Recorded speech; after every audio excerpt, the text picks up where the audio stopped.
opening day at Santa Anita, pushed back a couple days to December the 28th. Hope all of you had a very nice Christmas. I'm Gino Bacola alongside my good friend Barry Spears. Barry, buddy, how was your Christmas? Excellent, excellent. I wish it were a 2-week affair instead of just one day.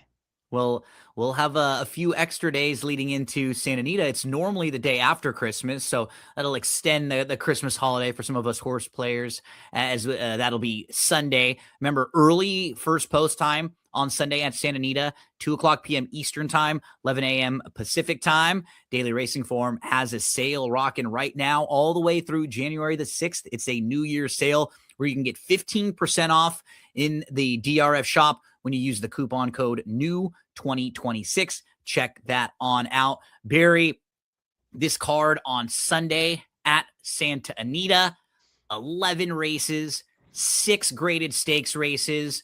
The big headliner on the card is Nisos, and they put him in the 6th race, so it's before the late pick 5. We're going to talk quickly about the 5th and the 6th race because they're a couple graded stakes races, and then we'll get into the late pick 5. That sequence is awesome. Tough. Incredible. I think 3 of the races, my top picks are like 15, 20, and 20 to 1. They're that deep, Yeah, I mean, huge it, fields. huge fields, competitive races. I think that, those payouts are going to be really, really nice if we can get some prices, and looks like we're gonna. So we could probably have a whole podcast preview on just like the promotions I have to get through for opening day. And I mean, we've got contests for contest players, Santa Anita. There's feeders every day for $40, but they have a big opening day challenge where for $1,500 you could win a PWC BC seat. So if you're a contest player, you want to try to get your way, into a bigger contest for, 40s or 100, you can do that. Or if you want to win that NHC or PWC BC right there, Santa Anita opening day challenge, boom. There's a free pick'em contest. Barry, you and I have talked about this thing before at Santa Oh Anita. yeah. Pick'em.santanita.com every Saturday, every Sunday. And it doesn't cost you anything to enter. You win $500 if you win that contest. It's 12 questions. They'll ask you things like who's going to win the 5th race at Santa Anita, and then you'll pick one of the horses, but they'll also have NFL plays. There'll be props. There'll be betting lines, over-unders. If you're a sports fan and you're a horse racing fan, you will love these. Free to enter every Saturday, every Sunday. The website pick'em.santanita.com. How about the Coast to Coast Pick 5 and the Sunset 6? They're back. Every day there's racing at Gulfstream and at Santa Anita. There's a Coast to Coast Pick 5. It's got that awesome retail only 15% takeout, $1 base minimum. No, it doesn't pay to 4 out of 5. So there's a carryover if nobody hits it. So that's the sequence for Sunday, where there will be 2 races from Gulfstream and then races 4, 5, and 7 from Santa Anita. And then every time there's racing from Gulfstream and Santa Anita, the last 3 races from each track is the Sunset Pick 6 with those same $1 minimum. You got the 15% takeout, retail only, carries over if nobody hits it. So there are so many things to play right now, Barry, when Santa Anita opens up. And then when for the next few months, when Santa Anita and Gulfstream are racing together, that's when they have all these extra special wagers in addition. So, I mean, we got lots of opportunities now. Yeah, the best thing about it is when the horse players have options. Yep. You can kind of go shopping or play the track that you're more familiar with that have a lot of these special bets. We This is love a great time. the late pick 3s, right? The Oh yeah. $3 pick 3s are great. The $5 doubles are great because all of these are lower takeout. And what's nice is now you can look around and go, okay, I really like the late part of the card at Santa Anita. I can build around and play a Sunset 6 there. There's a race I could single. I could use a couple others. And then at Gulfstream, maybe I can spread it out a little bit. Maybe earlier in the card, you like something more. You've got a low takeout pick 5 there. There's a middle pick 4 on Sunday as well. So it's lots of different wagering options. They're doing a great job over there at First Racing, just giving us tons of different ways to play the races. So Barry, buddy, we have a really nice card to take a look at for now Sunday, December the 28th. We're going to be looking at these Daily Racing Form past performances. Remember, we are looking at the all access PPs, what that means is that we have 3 different options. We can look at the classic style. If you're someone who's always just grown up with the racing form and you don't really worry about clicking on different links, that's fine for you. That's what you're used to. But if you're someone who likes being able to click on the chart, click on the race replays, take a look at the database we have with all the statistics, take a look at pedigree information. Those are the formulator PPs that you want. The Timeform US PPs, those are completely different, but they'll give you a different style of past performance. Those are based a lot more on speed ratings and early pace. It shows you how the race may set up, shows you the positioning there, gives you some different commentary as well. So you have a lot of different options with these all access past performances. Barry, let's take a look at race number 5, which actually kicks off the stakes action. I thought this was an interesting race because you don't really have like that super. I mean, Nameron is the horse to beat based on the morning line odds, but in the races in the US so far, Nameron's been solid. Face Plensa, face test score, 3-2 on the morning line. Connections, it's a little short. I thought the race was a bit more competitive than just Nameron being 3-2. I thought horses like the 2 Tempest Volot has been in really nice form. Both the 2 Tempest Volot, actually the 2, 3, and the 5 Friendly Confines, they all went 1 mile and an eighth last time out and cut back to 1 mile. And that could help all 3 of them. Just cutting back, having a little more punch and not having to go quite as far.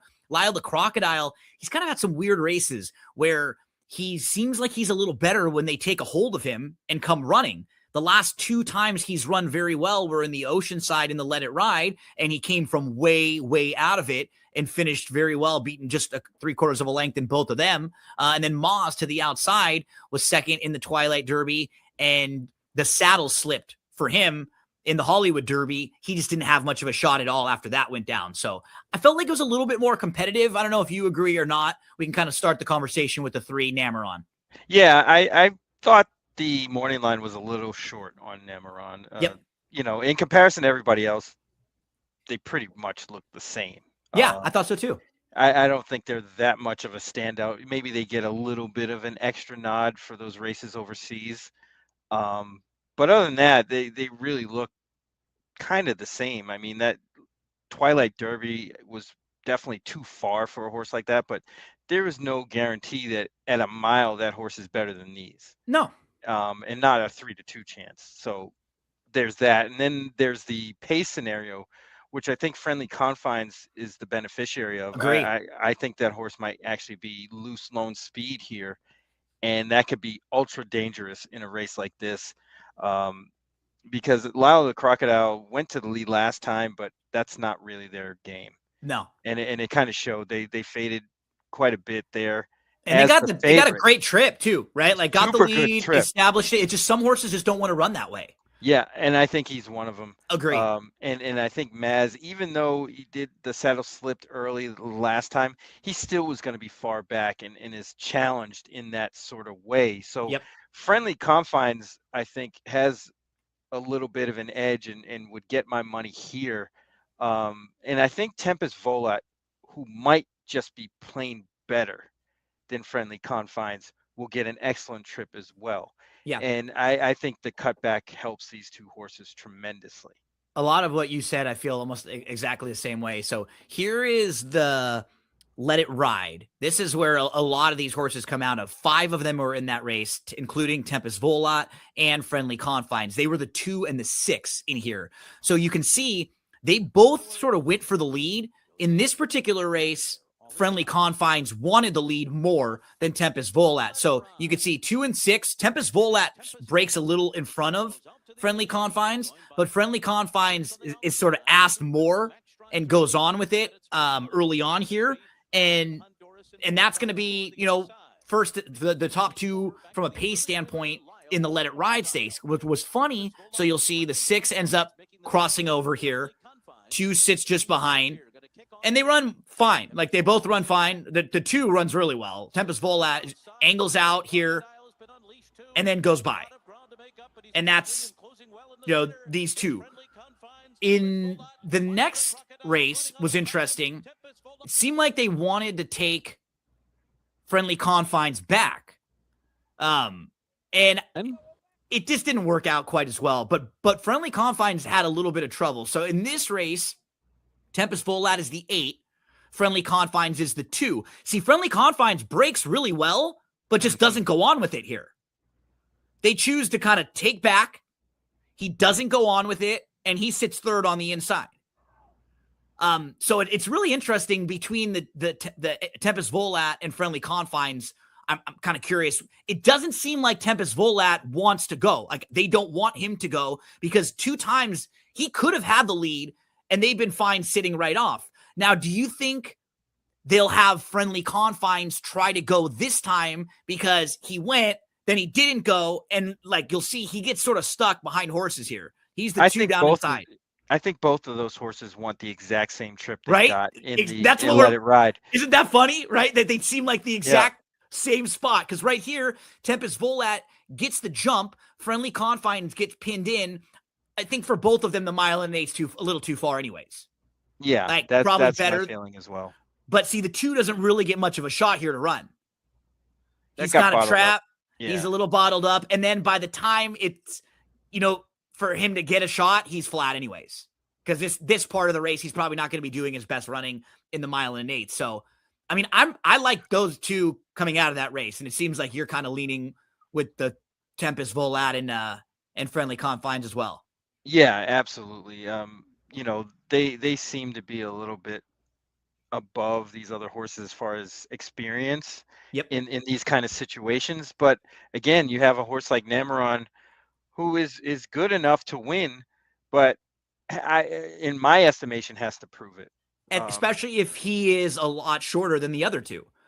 Because they look very evenly matched on paper. And we're kind of leaning towards the horses who are more, have a little more recent form, have been in Southern California, and are cutting back from a mile and 1/8 with that recent form, a little bit of a tactical edge, perhaps, on Nameron. So that's kind of why I was, looking at 2 and 5 a little more here. And especially if they're going to be offering you a little bit more value. I'm not dead against Lyle with the different trip, right? Like, he's run better with those different trips. I do think he's not quite as good as the other couple. And if we're having like Nameron and Lyle the Crocodile closing together, I think Nameron is probably the better of those 2 horses. But I wouldn't be shocked to see Rispoli just give him that same ride that Rispoli gave him back in the Oceanside when he was a good third that day. Yeah, that would probably be his best chance. Yeah, I would think. But it's going to be difficult because, those 2 up front, they're going to have their way with the whole entire race. And I just think one's going to outfinish the other, and that's going to be the exacta. Nameron's probably going to be a close third, unless that horse musters up, some sort of rally and kind of reaches back for that form he had overseas. Jonathan Thomas will have a few in here, and from the outside, Maz, we spoke a little bit about him, his running style coming from way out of it. Does seem like he needs that setup. He went by Tempest Volat when he won back in October. We'll see what the kind of trip he works out in this one. That is a look at the Mathis Mile. That's going to go as race number 5 on Sunday at Santa Anita. We'll turn the page to race number 6. It's the Grade 2 Lafitte Pincay Jr. This one named for still the second all-time winningest rider as far as wins, and a absolute great pilot. I mean, just some of the things he was able to do. It's wild about that. He didn't have the record for that long. I know, right? It just exactly. It felt like he got there, and it'll always be sort of discussed with Russell Bays and the quality of races he was winning in comparison, right? Winning at a lower level versus someone like Lafitte, who was winning at the absolute highest level. So we have the Grade 2 Lafitte Pincay Jr. named for him, race number 6 on Sunday. This one is a mile and a 16th on the dirt. Nysos 3-5 in here. Baffert has Nysos and Nevada Beach. I was just reading an article that came out on DRF.com, said that hopefully, if things were to go well, it could be one of these 2 in the Pegasus, one to Saudi. They could both go to Saudi. So those are the races that would be the next goals for horses like Nysos and for Nevada Beach. Seem more like Nevada Beach maybe to the Pegasus. Yeah, and he maybe seems to want to Nysos. go longer. Yeah, because that's what worries me a little bit about him in this particular race. Just if you're trying to beat Nysos, I don't know if Nevada Beach seems to me like as much of a horse who could beat him at a shorter distance. If we were going 1.125 miles and 1.25 miles, then I'm starting to lean towards Nevada Beach over Nysos because we haven't really seen Nysos go that far yet. But this feels like a really nice stepping stone spot for him. I mean, remember for Nysos, after the San Diego, he was supposed to run in the Pacific Classic. He missed that race. He didn't get a chance to run in his prep race at Santa Anita. So he goes into the Breeders' Cup Dirt Mile. It was not easy getting in there, and it was not easy winning that race, but he could take a whole heck of a lot out of that. Now, with plenty of time between that Breeders' Cup and this, it doesn't feel like this is the race after the Breeders' Cup as much as this is starting over his next year. Yeah, I feel the same way. Like if he would have ran, let's say like a 110, 111, 112 buyer, then I'd you be could kind of be a little bit nervous. wary of the stretch out and the possible bounce. But this is like almost he's on the upswing. It's like a perfect spot for him. It really is. Timing, the way the race sets up, his trip he could even get saving ground inside. He's just going to be really tough to beat in here. He lays over this field quite a bit. The way the race shapes up, I think the 7 goes, and I think he sits right behind. If he wants, I mean, he probably could take the lead and if he still absolutely be as effective, if not more effective. So yeah, I mean, it just depends on where he breaks and what the 7 does is how he's probably going to play it. I want to mention him just to give him some credit and some credit for him because he's done a fantastic job with this horse. I don't think he's good enough to beat Nysos. I actually wouldn't be shocked if you're trying to get a little value, maybe he can run second. Maybe he can get in front. Nysos can go, and at this shorter distance, Nevada Beach doesn't quite get going yet. Look at what Bartholdi, since he got claimed for 50, he's raced 10 times for Nap, 4 wins, 3 seconds, 3/3. And he is grade 3 placed, and he finished in that race behind Roll On Big Joe, who's become really nice, like really, really solid stakes type horse. So shout out to Bartholdi. He's going to go 3rd start off the bench, and he will be stretching out from a sprint. Really nice effort last time out. And actually the horse that he beat, Midland Money, is a horse that we're going to talk about in a second for Bob Baffert, who's actually entered in the Malibu. So he beat a nice horse in there. But this is just a great spot. I had to preview this race for DRF for the YouTube. And I almost always, I would say on those previews, I'm like 90% not favorite. And this was just one of those races where I couldn't. I had no way around it. Time going against Nysos. I try so hard to almost always put like the heavy favorite second and the horse I like a little bit in the first spot. But I just couldn't even, I couldn't really make too much of a case here. It just seems like a really good spot. And it's hard to get Nevada Beach out of the 2nd spot. I tried that too, and it's really hard. The only thing I was mentioning was if you think Bartholdi is fast enough, but Nevada Beach is in good form too. Like he wasn't even at his best last time out in that small field where he had to chase horses who were a couple lengths ahead of him and there was no pace. He still wears down British Isles. And now, and look at his overall body of work. You see the 7th in the Breeders' Cup Classic, but look at the horses he was behind. Forever Young, Sierra Leone, Fierceness, Journalism, Mindframe, Baeza. That's they're all just better than him. They were all on the betting. Every one of them was just shorter odds, and it was all of the top choices, like all in a row that fired. It was a really good race. They all showed up. He just wasn't quite at that level. He could have a really nice year this year, Nevada Beach. Especially in 1.8 1.25 races for sure. I'd like to see him show up in the Pegasus. Me too. That would be really, really nice. If one of these two, I mean, I'd love him to run kind of okay here and Nysos just pour it on. And then maybe he's not quite as highly regarded if he goes to the Pegasus and Nysos doesn't. And like Nysos is going to Saudi. Because under the radar. Yeah, maybe he gets beat by like 4 or 5 lengths and people go, oh, you know what? think he's quite as good because I like this horse. I do. One of the few races I've won in the last 10 years, Barry, was in the Goodwood when I had him on the 27th that day. So he was a good price at about 8-1. Yeah, and beat Full Serrano. So, yeah, it's a nice horse. Nisos will be tough, likely one of the shorter prices on the card, and they put him in the start of the pick 6. So if you want to play the pick 6 and maybe use him as a single, but what's nice is the pick 5, which starts in race number 7, won't have that really short price favorite in there.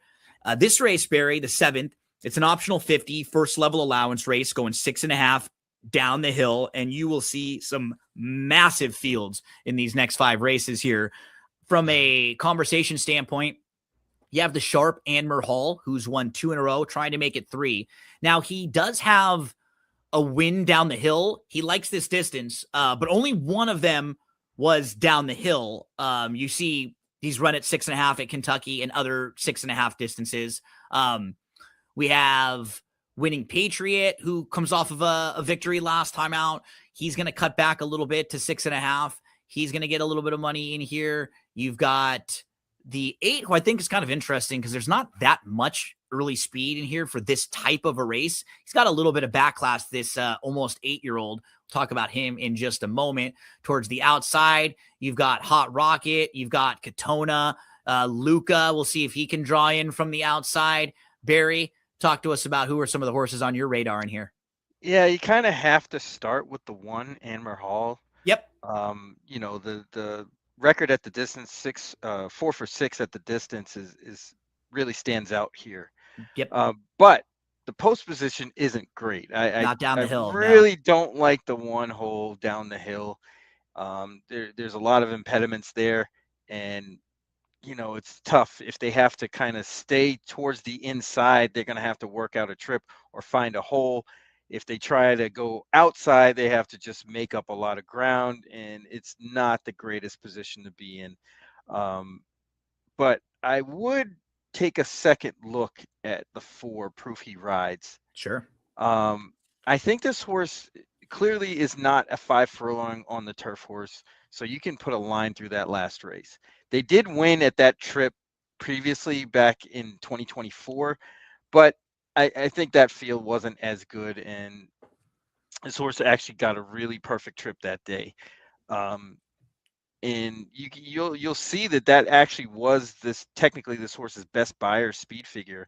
But I don't really think that horse likes to go that far. I think they want to go farther.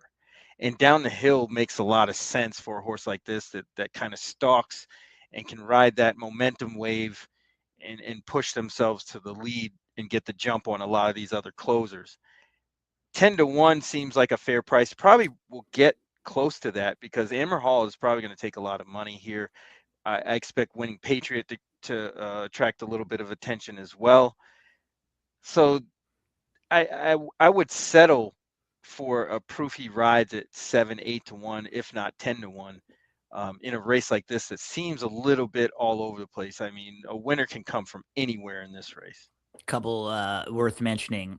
I didn't see what Timeform US thought about the projector here. I'm kind of curious what they do. So I wasn't sure. They've got Mucho Del Oro winning, which is I like him a little bit here because I wasn't sure how fast they'll be going early for this type of a race. I think there's a lot of sitters. Yeah, but is this the 2024 version of Mucho Del Oro or the 2025 version? That's a very important point. And also the price that you're going to get is important, right? I think for me, it's like 5-1. I don't want to take less than 5-1 in here, but I'm okay looking at him and going, okay, 6.5 on the turf is where he's really good. And if you look at his last couple races, he has just been facing better. I mean, Reef Runner in that race going 6.5. Reef Runner, what we talked about, we saw him win just last week. He's one of the better turf sprinters right now in the country. So if you're not too far behind him, I think that's a lot tougher of a group than this field. So now with the, maybe stringing a couple races together, he got the November 28th race where he was able to get a little bit of a fitness there. He was off slow. He's much better going 6.5 anyways because 5 is just too short for him. So I'm going to make sure I'm using him because turning for home, if he's got a length on the field, I'm going to be a little nervous if I don't have him with, his love for Santa Anita and a little bit of the back class that he has. Certainly not a cinch. So I need a couple others in here. Wanted to mention the 5 too. I think he's a little bit interesting. So his first few races were long on the turf. They weren't bad. You can see he's fourth. He comes back. He's only beaten 2 lengths. He's only beaten 3 lengths in these races where he's kind of figuring things out. He's not putting it all together yet. They go sprinting on the dirt. He doesn't really fire, but that's in the race with journalism and Smooth Cruisin', who's in the Malibu. Then when he comes back on the turf here, he's in the race with Charlie's to Blame, was actually pretty solid at that point. He won, and then he came back and he won a stakes race at Gulfstream Park. So he was a stakes winner in the Kitten's Joy. And he absolutely crushed on a wet, fast track. I'm not really worried about him on the grass because I think it like the mile races might have just been a little bit far for him on the grass. He got an easy sort of trip when he crushed on the wet fast. I really like him cutting back to 6.5.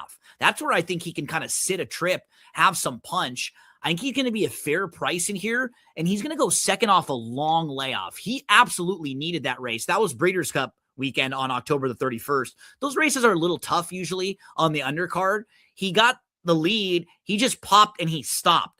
But if he got some fitness out of that, I just think he's going to be a really fair price. I could see him sitting a trip, Barry. I'm going to throw him in the mix.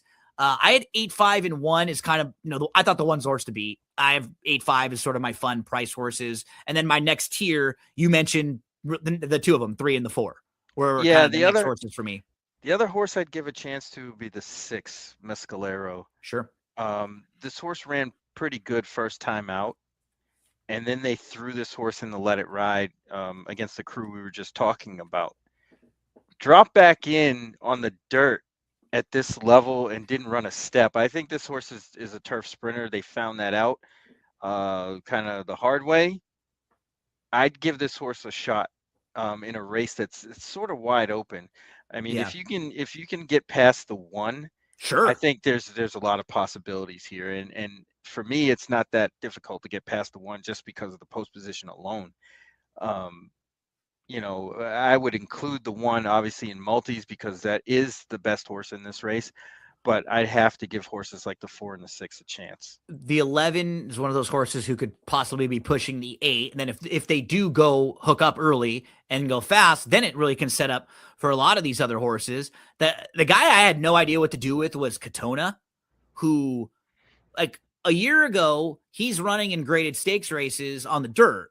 And he's got some class on the dirt. Like, I just don't know what to expect from him now. The downhill layout is the type of course where weird stuff can happen. And he's drawn way to the outside and he's like making a starting point here. Like he's just going to be a pretty fair price way out there. He's a grade 2 winner. I mean, yeah, he's got some class in this field, so right. If he's fair, if he's double digits and you're starting a pick 5 and you're spreading out a little bit, maybe you want to toss him into just in case a fun betting race to get started. Anything else you want to hit on here, Barry? No, this is a wide open one. Yep. And then we move to an all graded stakes pick 4 with 3 grade 1s, starting out with the grade 1 La Brea. So we have 3-year-old fillies going 7 furlongs. It's awesome. La Brea and the Malibu. They're just the year-end goals for a lot of 3-year-olds. 3-year-old fillies, 3-year-old colts, horses that maybe go a little longer, try going longer, but that 7 furlongs could work really well for them. You see a couple of horses in this particular race that kind of fit that bill. You have 5G, who's going to ship in for George Weaver. She is a graded stakes winner. She would have been probably 3rd or 4th choice in the Kentucky Oaks if she would have ran in that race. She didn't end up making it to the Oaks. She's going to be live in here. Usha won back-to-back races with big speed figures for Baffert. She went over the Raven Run. She was only 3-1 that day. Didn't really fire in there. You have another Baffert and Brilliantly, who you can make a case for. She's taken money in all of her starts, but she finished behind Magnificat, who's also in here.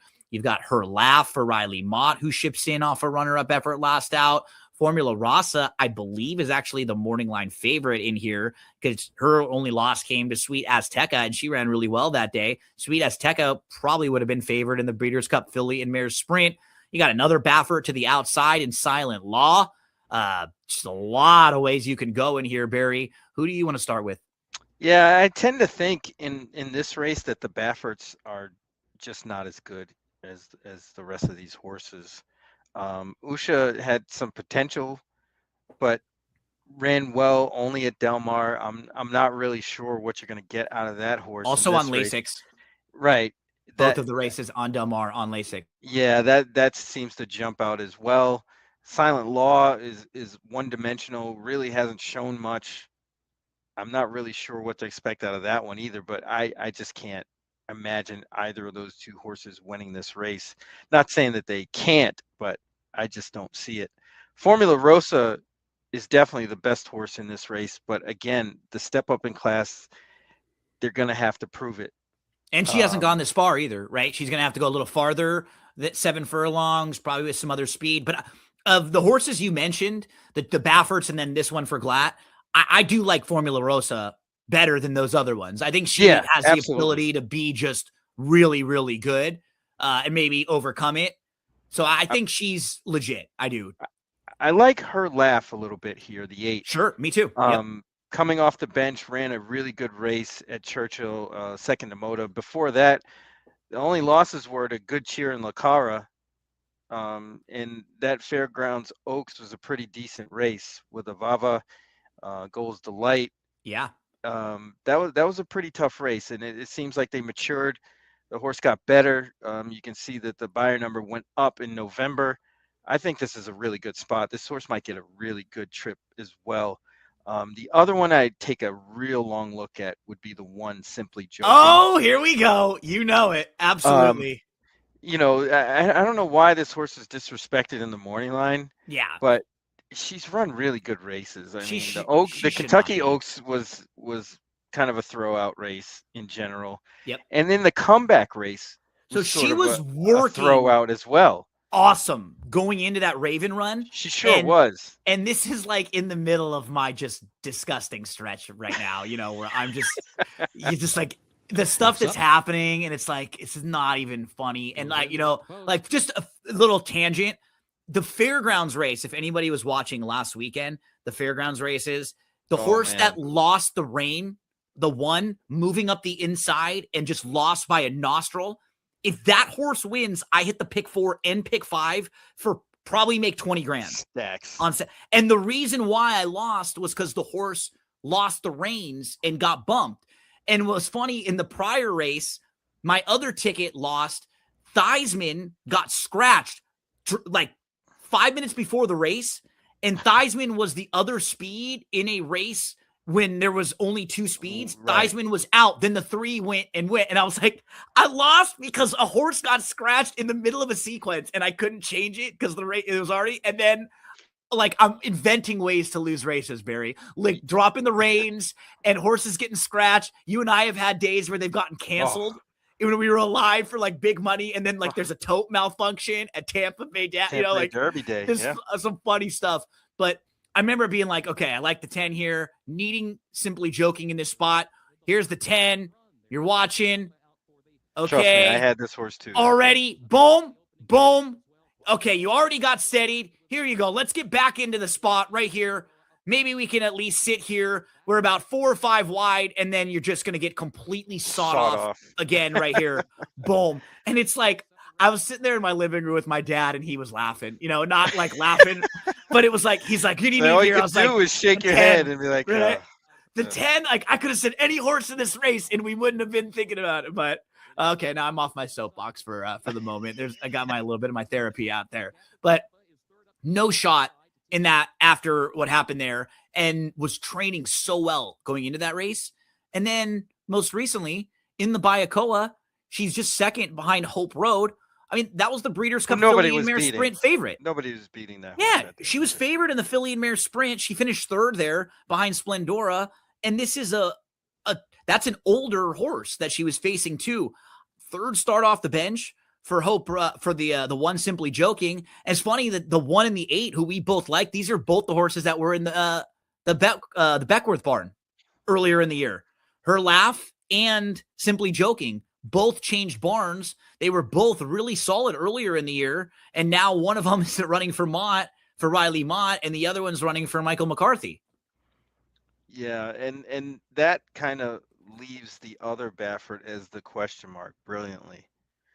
Horse is talented enough, but why was this horse not seen for that much time?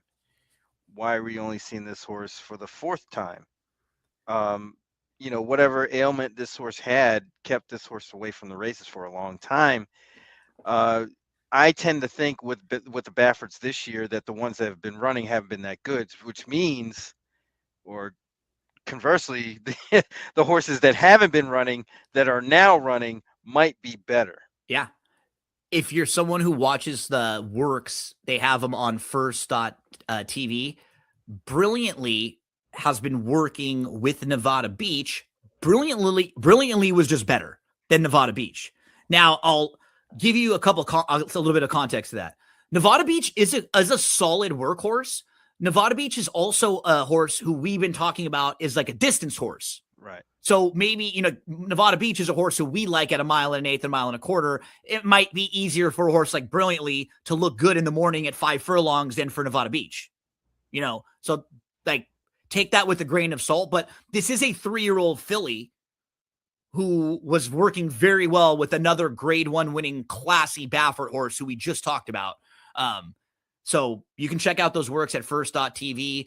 Maybe we get so used to the Baffert horses just running well off long layoffs. Like maybe she's just a horse that gets a lot out of her races, right? Maybe in her debut against Formula Rossa, she's a little bit short, comes back in her second start. She wins. She won at 1 mile. So we know she can get 7 furlongs. And then maybe she's a little bit short again. She didn't get the best trip on November the 16th. She got the lead from the inside, but there were 2 to the outside that were pressing her.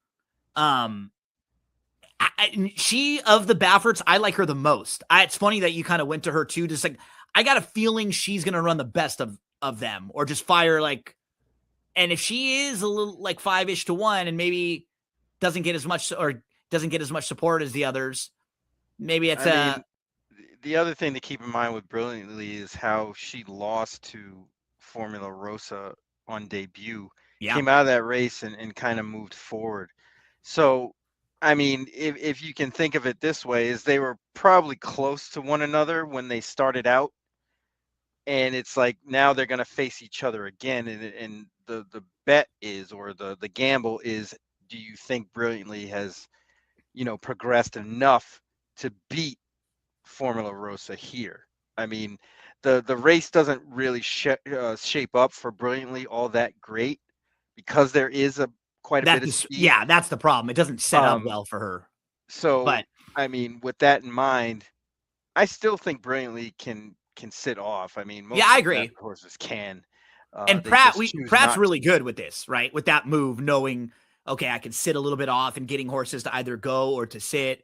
What about 5G is the horse that we didn't talk a lot about. I don't know what to do because that horse is slightly versatile and can. And 7 furlongs could be great for her to sit a bit. Absolutely, but I don't know what the price is going to be. Yeah, that's really my problem because there's a potential that they could be really close second choice here. Something to at least take a look at.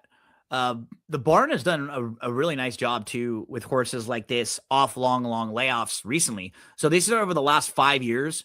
George Weaver, 25 for 96 with horses off a plus 180 day layoff. That's 26% with a 270 ROI. And, if you just look back at so that's the last 5 years. If you just want to look at the last 1 year, also very, very good. We're at now 36%. 8 for the last 22. So certainly can get horses ready to fire. Look at some of the prices of them. You had horses winning at 5-2, horses winning at 7-1, 17-1, and at even money. So just a gambit. Big price, a heavy favorite, like probably a second choice and then a 7-8 to 1 shot, all really capable. So not an easy spot. Again, we're going to say that about all of these late races. They have stacked races and they slated them really nicely in this late pick 5 sequence. Barry and I both kind of starting with horses that used to be in the Beckman barn. And that's Her Laugh and Simply Joking. Barry was starting with the 8. I went to the 1, Simply Joking. We both agree the 9, Formula Rossa, probably the horse they'll have to beat in here. 3, 5G, not really sure what to do with. And then the 6 we got into a little bit brilliantly. The one I didn't hit on at all, and just it's race shape again. Like I think Magnificat is nice. And horse. I actually think she will be better going longer. Is like looking at her dam, because her dam won at 1.25 miles on the turf. So like this filly shouldn't really even be competing at these shorter distances all that much right now. And she is. You can kind of see it when you watch her race. Like she kind of put the horses away and was drawing off a little more. But this is a real, like she's got Silent Law right to her outside, who's going to absolutely be flying. And then to the inside of Magnificat, she's got Formula Rossa, who's going to be close. Her Laugh, who's going to want to be going. So she's just going to be a lot of horses right around who are all looking for the same spot. Going to get 20 to 1 on that horse? I don't know, right? It's possible. But like that's why this field is so tricky, because they're really like Formula Rossa has the big speed figure. You kind of take that away from her. Everything else is pretty competitive. Like a lot of these horses are mid 80s into low 90s speed figures. And you know, we're a little cold on Usha. Kind of want to make her prove it to me. Anything else you want to point out in this race, buddy? No, this is another tough one. This sequence is a monster. Really tricky. We move to the grade 3 San Gabriel. So this field in 2025 has a combined 56 races. The 11 horses in this field, they've run 56 times total, 5 total wins out of those 56 races combined in the field. You have 1 grade 3 win. That was Cabo Spirit back in April. The only graded stakes winner this year in the field was back in April, the grade 3 American. And only 1 other stakes win the whole year was the 4 Stay Hot at Lone Star in the Texas Turf Classic back in June. So April and June, the only stakes wins for any horse in this field. They're combined 5 for 56. And no horse in the field has more than 1 win this year. It is a really competitive race. Some of them, because all of them can win, but this is a race where there's no monsters. Nobody scares the heck out of you in here. No, not at all. I mean, honestly, when I went through this race, the 1, 2, and 3, I kind of tossed immediately. Endlessly, that horse started out with a lot of potential, especially as a turf runner, and then kind of lost his way after the Derby. I don't know if that basically just took the steam out of this horse or what, but hasn't been the same since. And the concerns some that I have with him too, over his last 6, it's now been 21 months since he won in the Jeff Ruby Stakes at Turfway.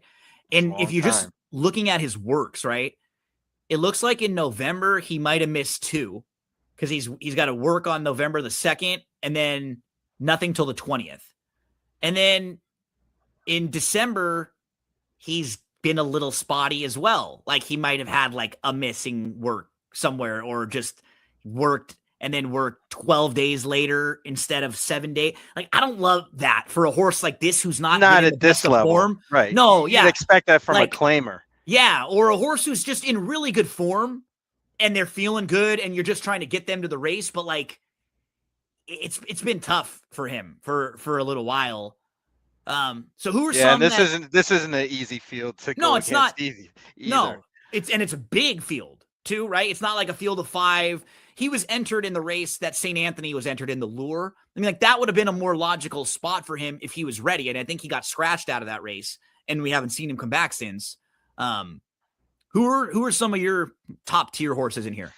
Suchet really intrigues my interest Agree. here. I like that last race, and they might get another setup just like that. And that makes this horse super dangerous in this spot. I mean, I don't believe Cabo Spirit can wire this field, although I think they're going to run well and have the position they want. I just don't think they can wire this field with that running style, because you got the 6 who's going to be out there winging it. You may get one of the 2 inside horses, possibly Mondego, who has with shown Pratt. speed before in his career. Right, and gets Pratt, who is a heads-up rider. So I would gather that horse is going to try to get in the race a lot earlier than they have been. But Cabo Spirit does have a chance if they can shake loose and kind of have it their own way. I just don't see it. It's possible, but I'd like Suchet a lot better, getting a good trip sitting behind all that speed. Astronomer is another one that I like, but he just doesn't like to win very much. And what's tough is that, like, you're right. This might be the type of race where it doesn't really matter as much for a horse like Astronomer or some of these horses who haven't been winning in a long time, because as I went through, a lot of these horses aren't win machines, like, at all. They're really not. And he ran pretty well last time out, but he's over his last 15. It's now August of 2023. He is just August of 2023. But he's still one of the more consistent. Like, just look at his speed figures, right? He's pretty much running a mid 90 to high 90s buyer in every single race over the last year and a half. And that's not the case for a lot of these other horses. Right. He could win by attrition almost by default. Numbers. Right. Yeah. And what's nice is that he puts himself in a pretty good spot. So if there is a type of horse who kind of falls into a win, it might be him, based on running style, finally getting a group where there's not that much. But I'm glad you started with Suchet, because I watched I remember his debut in the U.S. on July 26th. It was awesome. He looked like he was going to win. And I think DeMuro may have just kind of misjudged the wire a little bit there. Didn't ask for quite so much. I think there was a horse coming on the outside that sort of he may not have seen. And I was following him. Then Del Mar Mile, brutal start. And then coming back, he gets hooked wide. He has like a really sort of strange trip in the October 4th race. This race on November 1st was awesome. Really good. This was like, he's a 3 in this race we're watching. And you see, he's now kind of in a little bit of a tricky spot where he's behind a couple of horses here. And they're not really going all that fast. No, they weren't. They were crawling, kind of. This was another race that was on Breeders' Cup undercard, Breeders' Cup Saturday. So these undercard races are generally pretty strong, because you have horses from the big barns that ship in. They'll ship in some of their other horses to run in these undercard races as well. And when you look at this field, Barry, he just feels like a horse with a lot more upside than these horses who I was mentioning endlessly, Astronomer, some of them who we've kind of seen who they are for a long time. Watch this 3 now, split horses here. Watch how he just gets to the lead and he hasn't even been asked. Yeah, it was pretty smooth how he did that. And he just had a ton of horse under him, and he was never losing this race. I mean, he's just in hand mid-stretch and just finishes off. Boom. Yeah, so, and quickens when he asked him, and this is a really good performance. I think he's going to get the same kind of trip. Yeah, and it feels like he's moving in the right direction. Suchet is going to be in the mix for me all over the place. Who else you want to hit on? The 10 and 11 horse, I think this is just too far for them. So it really doesn't leave a whole lot in this race, honestly, other than Stay Hot, who's probably the most consistent. He's not a win machine, but can get it done in a race like this. From a class standpoint, he looks really solid. His races from June, July, August, and September were very, very good. The thing that's weird and that concerns me a little bit, doesn't win.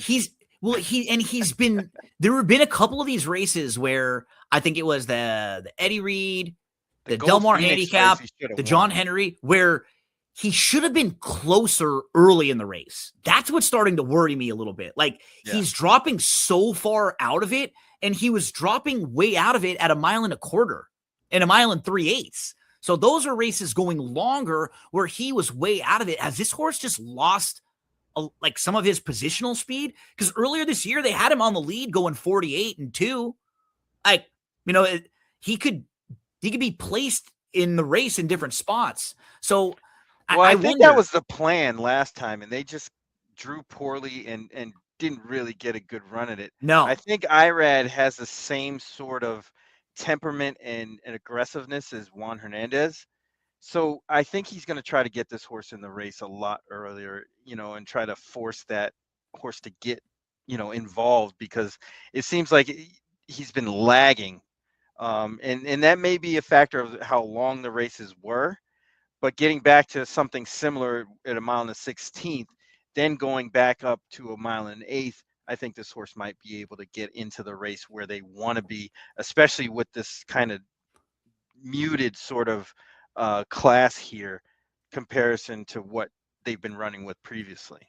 So I'm going to try to sell you on a big long shot too, because we're talking about Stay Hot, and I agree with you. We both seem to agree that Stay Hot's like one of the horses to beat in here, whether or not you even like him from his running style, whether or not you're going to bet him. His class and what he's been doing recently is solid. So he's probably, right up there in that top tier. If you look back to last year, Twirling Point comes in to the Twilight Derby and runs against Stay Hot and has a little bit of trouble in that race, and he's not far behind him. So I'm kind of looking at him as a horse from then on. What happened? He goes and he runs in the Hollywood Derby. That's just way too tough. Look at who was in that group. The winner, Formidable Man. King of Gosford was the runner-up. He's a Grade 1 winner now. Donegal Momentum was the third finisher. He is a graded stakes winner. He's a really nice horse for Morley and Donegal Racing. So that group was good. He's just in a little too tough. He's a little behind Stay Hot there as well. Then that's the end of his season as a 3-year-old. He's off all the way to August. He shows up on August the 15th at Del Mar. He's behind Nesso's Last Hurrah. It's in a race where Nesso's Last Hurrah gets the lead and nobody's passing. But one horse is passing up the inside on August the 15th, and that is Twirling Point. He has no room until late. Massive gallop out there when he finishes third behind Nesso's Last Hurrah. He comes back. They put him in this race at Colonial going 1.5 miles. I just think that's too far for him, 1.5 miles at Colonial. I eliminate that race. He comes back on November the 2nd at Del Mar behind Balnikov. He's in the race with Flashiest, the horses we were just talking about. So he's the 2. And again, he just does not have room in this race at all. See him down on the inside here. He doesn't really have much of an opportunity in this race. This is also going 1 3/8 miles, which I think is too far for him. And we can flash a little forward to about the top of the stretch, and we'll see when he gets a little, like right here, just still no opportunity. He wants to go up the inside, can't angle around. Like, I'm not saying he's going to win the race, but look, he gets completely shut off and squeezed there. Balnikov runs by and wins. He ends up finishing 5th. I mean, if he's just second in that race, his form look like it just feels better. But he's had 2 races this year where he's had brutal trips. He's had 1 race going 1.5 miles where he had no shot. And if we're looking from last year to this year, he has improved. He just has not been able to run his best races yet. He has not got the trip. I'm using Stay Hot from last year as a measuring stick and saying this horse has improved. Can he take a little step forward here, get a nice trip down on the inside? DeMuro had an awesome Del Mar meet. I think this horse could be a huge price. Like, he could be like 30 to 1. Yeah, he's definitely going to be huge. And I'm like building a case for using him just because it's that I don't love anybody in this race. And I'm like looking at the biggest prices. I'm throwing him in, Barry. I like the 7 Suchet as like the horse who I think is going to run really well, along with the 1. I do think the 8 and the 9 will probably run their races. And I completely agree with you. Do we trust them to win? with those races, the 8 and the 9, right? Cabo Spirit and Astronomer. Yeah. I mean, honestly, if Twirling Point, like you said, can improve and get that same position they were getting back when they were running in the ungraded stakes, I think that horse might be tough. And honestly, those trips weren't the greatest. I mean, that you pointed out and showed us, even the last one. Um, it's that the horse is type very of race interesting. where we're looking, nobody scares you. There's no horses in the best of form right now that you're just so worried about. If you can find cases for any of these longer prices, throw them in, include them. I mentioned the 1. Barry started with the 7. We both are very high on Suchet. Suchet will be in all the tickets for me as well. We got to Astronomer a little bit, Cabo Spirit. I agree with you. The outside 2, I just think draw, maybe class, distance. I can eliminate those 2.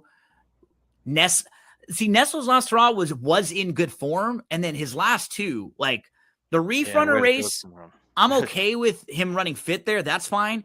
He just completely missed the break and was out of it. It's just hard to play him off of those last 2. St. Anthony is one of those that has not won. He's 0 for his last 9. And he just hasn't been in really close in these races at all in his last 9 races. And we talked about Endlessly. We talked a little bit about Mondigo. Hit most of this field here in the grade 3 San Gabriel.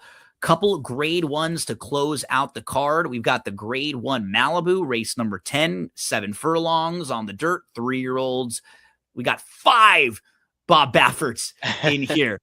The 3, Madaket Road, who is still a non-winner as a 2, but he is multiple graded stakes placed. You've got the 5, Midland Money. Talked about him a little earlier. Bartholdi has defeated him, and he's going to be stepping up into the stakes company again. We have the 8, Cornucopian, and the 9, Barnes, right next door to each other. Barnes is a graded stakes winner, now multiple graded stakes winner. Cornucopian was a horse who earned the 101 buyer, and then in his second start, he went in the Arkansas Derby. He was favored, so he went from 6 furlongs to 1 mile and an eighth. He got absolutely blistered on the front end in the Arkansas Derby, and that obviously took something out of him because he came back in just a field of 3 at Aqueduct in his next start, and he was disappointing, but they've given him a bunch of time off. The blinkers are off now, and he's been working. He was working with Barnes. I thought he worked better than Barnes.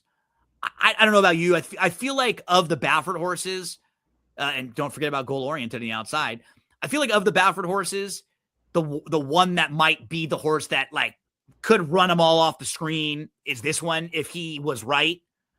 I don't know if that's going to be the case, and there's going to be other speed, and it's going to be tough. I actually made Goal Oriented my top pick in here, Barry. So did I. From the outside. Yeah. I think the cutback sitting from the outside, the blinkers coming off. Look at who he's been facing all year with Journalism, Baeza, even Nisos and Magnitude and Gosker were really nice horses. So I could see him getting a really good trip. Yeah, that's my feeling exactly. And it goes to what I was saying before about the horses that we have seen, like Madaket Road. How can anybody bet this horse at this point in a race like this? I just don't get it. At that price, right? Yeah, no, especially if he's at price. He's the type of horse who, if he's 20 to like, if he was way higher, then you're like, yeah, he's a horse who's been under. Yeah. You can make cases, but for me, it was just really tough. Still, as a non-winner as a 2, coming off of his last 2 races, where I mean, the Jerkins, he was in contention, and then just could not go on with the top 3 or 4 horses there. They just seemed like they were better than him. Yeah, that's exactly how I felt, and it's been like that for a while now. It has. That horse. Yep. I mean, honestly, ever since he broke his maiden, look at all the horses who he was behind. Citizen Bull and Rodriguez, they're a little better than him. Cole Battle was a little better than him. At that time, yeah. He finished in front of Sandman because he had a better trip, Tapan Street, Sovereignty, Neo Equus. They're better than him. He doesn't run poorly, really, ever. Even in the Jerkins, he doesn't win. Yeah, I don't think he's this. I don't think he's quite this level. Right. like a grade 1 Baffert runner, you know. And that's what I was saying before is, the ones that we've seen, even Barnes, honestly, I that completely race agree. at the Perryville was not a strong race. It was a weird race too. Like, his career has been fascinating. He was supposed to be the horse. They ship him over to Churchill first time out, right after the ban is up on Baffert. So he was, I think, was that first horse back that got to win. And then wins the San Vicente. Then going into San Felipe, it was funny because he was heavy favorite that day. And then everybody jumped right off him, even though he ran a 105 buyer, and he lost to journalism, right? So it wasn't like he ran that bad. But in the Santa Anita Derby, he didn't even seem like he was in the race to be winning. He was wide. He was kind of all over the place. Shows back up in the Jerkins. He ran fine. Solid third. The Gallant Bob was such a weak field on paper, and he must have just hated Parks because he's never been that far back. It was so weird. So weird. And then all of a sudden in the Perryville, he's right there sitting off the lead and he crushes the field. I mean, I don't know what to do with him. I certainly have never been, or more recently, I haven't been his biggest fan. I'm still not his biggest me fan. either. I think that Perryville wasn't that strong. Captain Cook to me is underachieved. Owen Almighty was basically getting back on the track from a long layoff. I just don't think that race was too strong, even though those names everybody knows. But goal oriented is really interesting, especially getting the blinkers off. Should sit a great trip from the outside, clocking the speed. Again, another horse, Cornucopian, who could be sort of like a runoff in this situation. If you told me he won by 5 or he finished dead last, it wouldn't surprise. Neither would shock me with him. Right, exactly. And that horse is getting blinkers off, so I don't know what to make of that move either. So it's real tough, and that obviously leaves Midland Money, who should get the trip. And what's interesting about him is he is very much a horse in his last 2 races in particular that really looks like the blinkers could help him. Says he had the blinkers on early in his career, and I wonder if in the Jerkins they took him off after that race because they wanted to see if he could relax and settle a little bit. But it didn't work on either of his last 2 races. If you're just watching him visually, like October the 26th, he was fast early. He sat third. He got caught a little bit in between. He was just green. He couldn't switch leads. He could not switch leads until the final strides. And at that point, it was too late. He switched leads, and then another horse just ran right past him. If he would have earlier, he would have won. Then on November the 30th, it was bizarre. He just had a bad start. He'd never had that type of a start before. No. Where he was that far back. He's usually pretty solid. And now you're starting to realize he's a little quirky when you put races like that together where it's like he's green. Then the next race, he completely misses the break. And after that, he's 4 off. He closes pretty well. But when you're watching him in the Del Mar race, he kept like running up on the heels of horses. Like he would run up behind horses. It seemed like Hernandez was having a tough time navigating him into space. So the blinkers could really, really help him. But he is maybe just a quirky horse, something to keep an eye on. And it's when you watch some of these horses in the mornings too, and you watch them work, like it's pretty cool to see because as you would imagine with these Baffert horses, a lot of them look incredible. Like Goal Oriented was also outworking Nevada Beach on the outside. He's been a pretty good workhorse all along, Goal Oriented, but you get the cutback. You're back in with 3-year-olds now. You get the blinkers off.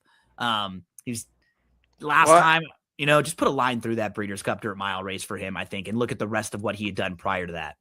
What do you make of Irad riding Madaket Road versus Cornucopian, who's ridden twice? It's a good point, right?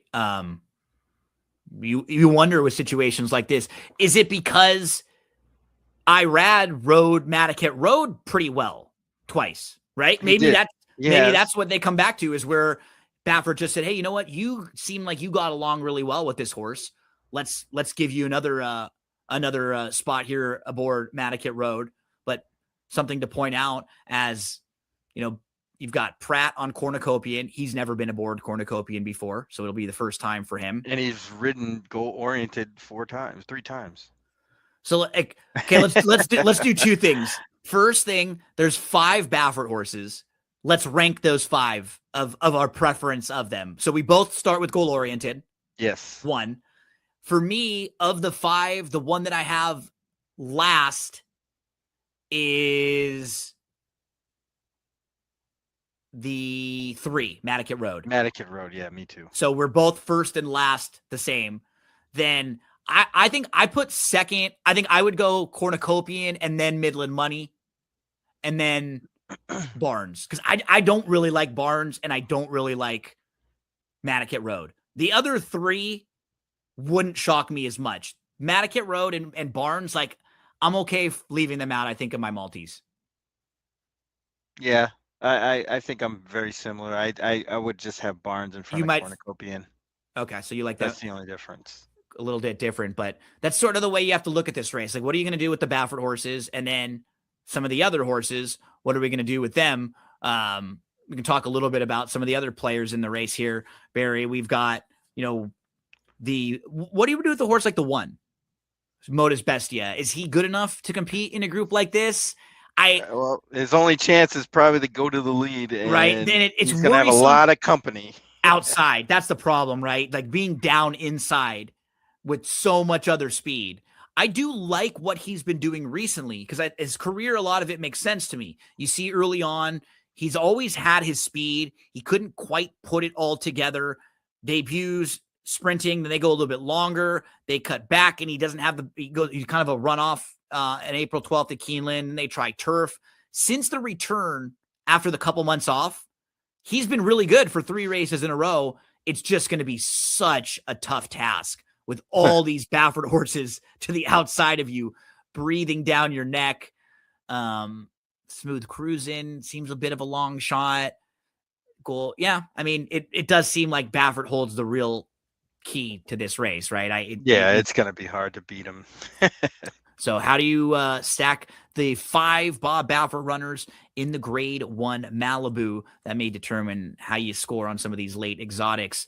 Let's close things out with the Grade 1 American Oaks. Barry, my friend, before we get to this one, tell us all about the notorious OTB. I think I saw you on Horse Racing Happy Hour with Louie earlier on. Where can we find you in some of the places that you're doing work?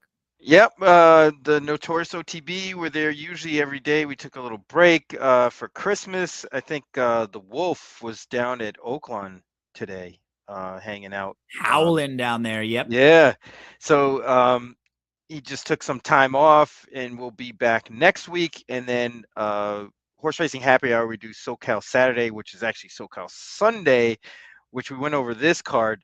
We did the entire card. So, and I did make selections for each race. So awesome. Check us out over there and, hit me up anytime. Awesome. We can talk horses.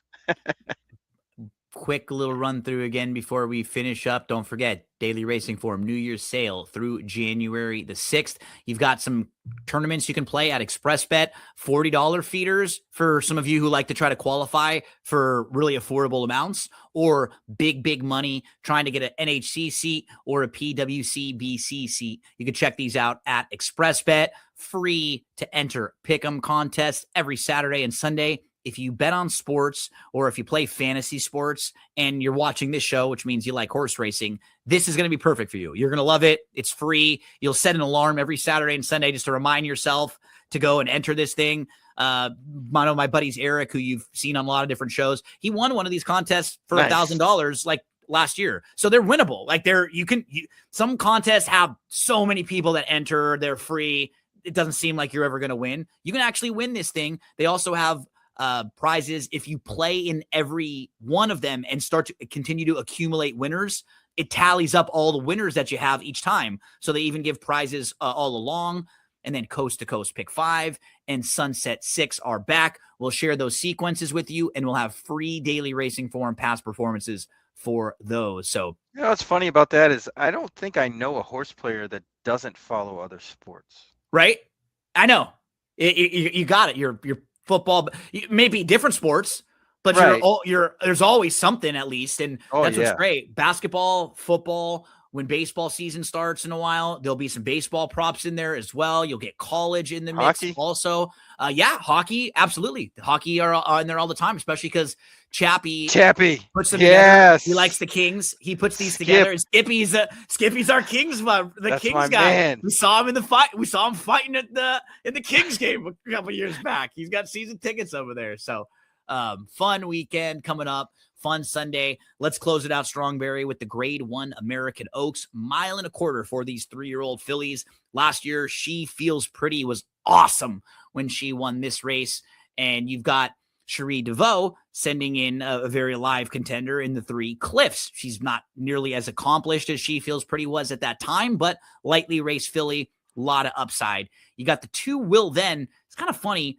She's a graded stakes winner. She's been a little disappointing this year. I've played her a few different times, but she actually has the highest buyer speed figure in the whole field with that 88 she ran last time out. Moving to some of the other top tier contenders in here towards the outside, Totally Justified is the non-winners of 2. But if you look at some of the horses who she's faced, Fion, Laurelin, Nitrogen, she's been facing the absolute best since about last year when she was behind Mayday Ready and Lake Victoria. So tough to knock what her recent form looks like. You have Atsilla, who's actually going to run in the Breeders' Cup. She got scratched prior to that, and I think she seems like a very classy filly in this particular spot. She actually faced older. She gets away from Fallen Angel, and she is Group 1 placed. I think's the horse to beat. And Barry, I got to complain a little bit because Ribbons on the outside. So September the 28th, I was alive to Ribbons for 20 grand in the Sunset 6. And what's funny, it's just funny because if you look at Ribbons' form, all of the races in Southern California, she's on the lead, showing speed, except that one. Yeah, it's like, it's so funny. She gets bumped out of the start and I rip my ticket up and I'm done. Right? It's like, I didn't even get a shot for my 20K. And then the biggest stick it to you of all, the next race, she comes back and wires the field, which is exactly why I played her on the 28th. I thought she was going to be on the lead that day. She's not, and she comes back and wins and just jabs me in my gut right afterwards. That's when you're really struggling. It's the little things like that. And it's like, I look at her races. Every race she's run well except for that one. That's the only race she didn't fire. Literally, she didn't fire the only race. It's so funny. So that's rough. And that as a horse player, we're human, right? We're not robots. So it's tough when you have a horse like this because then she wins last time out. So now I'm always going to feel like I'm off on her, right? Like in a race like this, I'm going to have to throw her on 1 or 2 of my tickets in case I'm closing and she's got the lead in here. But this is going to be too tough of a field. She's way out wide. There's going to be other speed. I mean, the 1 is really quick. And if the 1 and 11 are both going, they might be flying in here. Who do you want to start with, Barry? Who are some of the horses you like?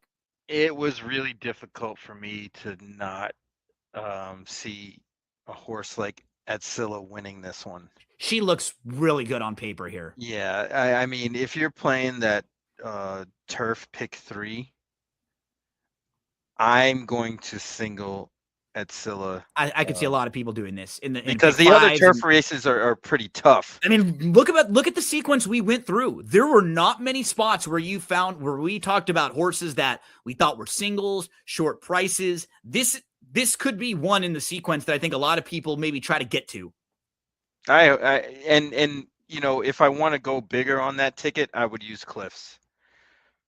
Because I think that horse is on the verge of kind of stepping up. And I think the stretch out makes a lot of sense. This horse came back running after a nice little layoff from August to November 7th, and move in the right direction. She's good. Like on paper, she looks really good. I think I might only use 3 horses in here. You hit 2 of them. The 10 and the 3 Cliffs. The one that's a price that I'm going to include just takes a little bit of digging. 9. Is the 6, actually. Take a breath. So I'll do a little digging here. Her Del Mar Oaks was very good. She's fourth that day. It's her first start coming over to the U.S. She's only 11-1 in there. Lush Lips was second, who's really nice, and Thought Process was third, who's really nice. So coming out of that race, you're like looking at her as a contender in the 3-year-old filly division.